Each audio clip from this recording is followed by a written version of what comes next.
Thank you very much for joining me on this video. I want to talk to you today about acquiring investment property. You want to buy a property or maybe another property, maybe you already own some, and there's a number of considerations you want to make when you're deciding what property to buy or what property to not buy. And the first thing that comes to mind is cap rate, and that's the return on investment. If it was an all-cash purchase, what kind of a return would you get? And that's very, very important. But it's not the only thing that's important. You want to look at location. They say the three most important things in real estate and assessing value is location, location, location. And that's true if you're going to live in the property. It's true also if you're going to attract tenants to the property. So you want to look at the location and make something that you can acquire, attract tenants quite easily. Then you're going to look at the construction quality. You're going to look at the background of the property as to whether it's designed, built, or whether it's been changed, and a whole bunch of considerations. But I want to talk to you today for a few minutes about the question, is it legal? On the agreement of purchase and sale, one of the things that we put is its current use, and then the lawyer is allowed a certain amount of time to search title and make sure that its current use may lawfully be continued. You want to make sure that what you're buying, you can continue to do. And I want to look at three specific considerations today. The first is zoning. Any municipality has what's called an official plan. And the official plan will say the whole municipality, the whole city, has this area that's residential, this area that's commercial, this area that's industrial, this area that's parked, and so on. And they divide it all out. But within, for example, residential, it can be high-rise, high-density, it can be single-family, it can be duplex, and that's zoning that controls that. So you want to make sure that the property that you are buying is zoned correctly. And it isn't just a case of consulting a zoning map. In many municipalities, these zones are subject to change on a regular basis. We call it spot zoning. And so somebody applies and gets a permission to change a zone, or the municipality decides to change from one zone to another in a particular area. And so you're looking at a map, and that may not be accurate. So call the municipality, find out what the zoning is, and then find out from them what is allowed in that zoning. Is it R1? Is it R2? Is R2 permissible to have a duplex only or a triplex? What is allowed, and make sure that it complies with the zoning. But then there's also bylaws within any given zone. And the bylaws are going to dictate such things as side yard setback, maximum coverage, parking, all these sort of things, components within the zoning map, and you'll want to make sure that you comply with those. And so you do a lot of research to find out whether or not it complies with zoning. Now there's also something that's called legal non-conforming. And legal non-conforming means that there are situations where it does not comply with zoning, but it's still legal. And the principle is this. An official plan is changed every 12, 15 years, and then there's the zoning changes that happens from time to time. But the principle is that they can't take away an existing use. So if the property, let's say you have a convenience store, and they come along and they change the zoning so it's all residential, so it doesn't make provision for the convenience store, they're not going to take that away from you. It's called a legal non-conforming. Maybe you've got a duplex, and maybe at one time it was an R2 zoning that permitted duplex. They've changed it to R1, and you can't have a duplex any longer. Well, the idea is that they can't take away what you once had. But the onus is on you to prove that it is legal non-conforming. What you have to do is you have to find out when the bylaw was changed. In other words, when was it allowed, what you're doing now? And then you've got to go back beyond that date and prove that it was for example, a duplex prior to the zoning change. Well, how do you do that?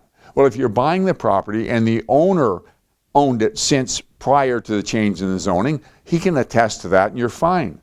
If it's 2 or 3 owners that have changed hands and the current owner bought it after the zoning change, then you need to find a neighbor who was living prior to the zoning change. Well, you say, well, maybe the zoning was in the early 70s and there are no neighbors that were living there that time. Then you need to go to the library and look up Cross Directory or Vernon Directory, somewhere that they had properties listed and phone numbers listed, and go back prior to that date, find a directory accordingly, and see if it was shown as having 2 people or 3 people, and that's sufficient proof. It doesn't have to be proved in a court of law. It just has to be established somehow that it's allowable. let me say something else about legal non-conforming and non-legal non-conforming. I want to talk about duplex, triplex. There's a lot of properties in St. Catharines and all over that are illegal triplexes that are legal duplexes. They may be registered in the city as a duplex, but they're a triplex. Or you may own it as a duplex and want to convert it into a triplex.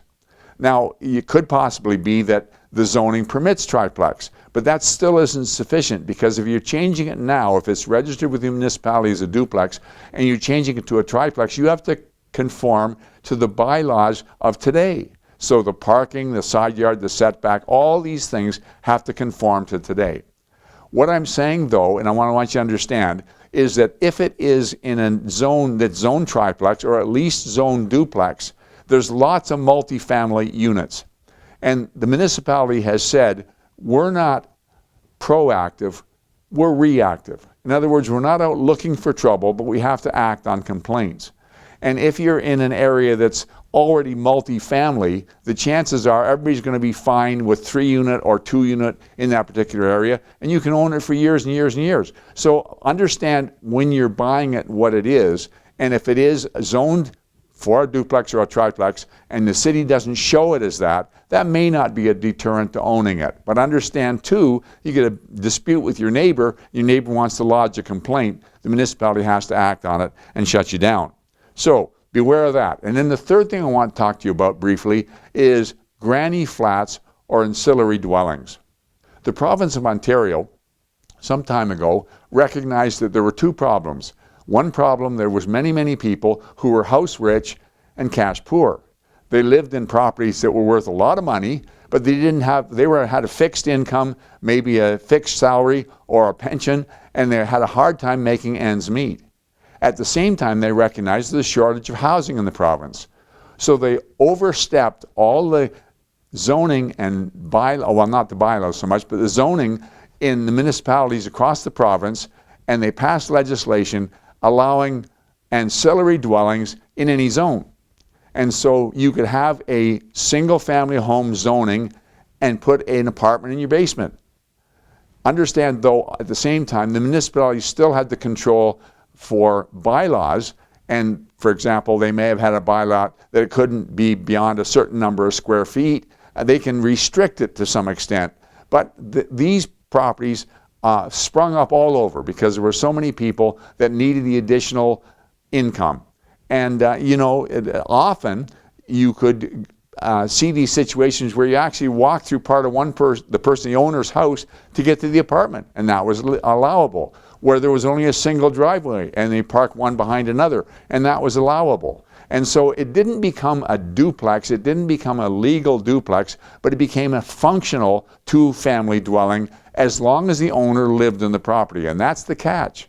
What happened was people would sell the property and an investor would buy it, and he would buy it as though it was a duplex, but it's not. You can't have an ancillary dwelling unless the owner lives in it. And you're very susceptible to complaint, because maybe you're sitting in a single-family zoning and it's all single-family homes, and there's this one apartment sticking out like a sore thumb, and if there's any problem at all with the neighbors and they complain, that's the end of it if the owner doesn't live in it.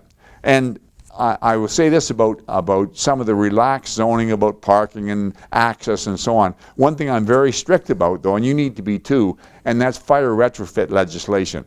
You can have an apartment in the basement and you can be pretty relaxed about what it requires, but make sure that the bedroom in the basement has a window, and that window is large enough to crawl out of. You don't want to ever have a person suddenly a fire break out and a person is trapped in the bedroom and they can't get out. And so you want to make sure that it complies with fire retrofit legislation. So those are the things you want to keep in mind. It's not a legal duplex, and if you buy it and live in it yourself, that's fine. But if you buy it as an investor, understand it can be shut down at any point in time. Hope that all makes sense. I don't want you to get in trouble, but I want you to enjoy a positive cash flow. Thanks for investing your time, and I'll talk to you again next week.